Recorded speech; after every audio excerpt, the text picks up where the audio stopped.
بسم اللہ الرحمن الرحیم۔ کھول کے دیکھ چشم دل لاتا ہے لطف کیا نماز میں، ہر طرف آتا ہے نظر نور خدا نماز میں۔ اٹھو مسلمانوں اپنے مقدر جگا لو، نماز ادا کر کے اپنے اللہ کو منا لو۔ میرے دوستوں، میرے برخورداروں، اگر اللہ کو راضی کرنا ہے تو پھر 5 وقت کی نماز ادا کرنی پڑے گی، اللہ کے آگے سجدہ ریز ہونا پڑے گا۔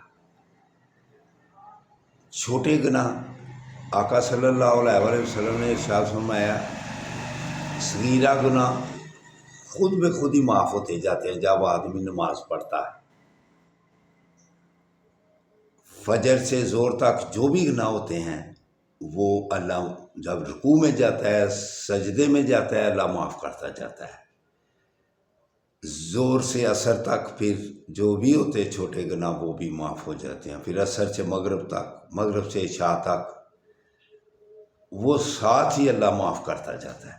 لیکن کبیرہ گناہ سے اسپیشل اللہ سے معافی مانگنی پڑتی ہے۔ کبیرہ گناہ کون کون سے ہیں؟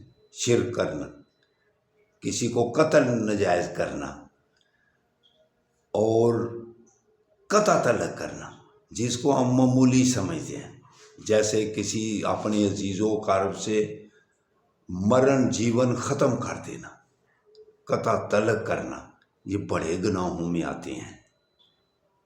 اس لیے ان سے میرے دوستوں، میرے برخورداروں، باز رہے۔ صلح صلاحی سے جو رہے گا صحت بھی ٹھیک رہے گی اور گناہوں سے بھی بچتا رہے گا۔ تو چلو اٹھو، اٹھ کر اللہ کے آگے گردنیں جھکا لو، تکبیر اولیٰ کے ساتھ نماز پڑھو۔ اللہ حافظ، اللہ حافظ، اللہ حافظ۔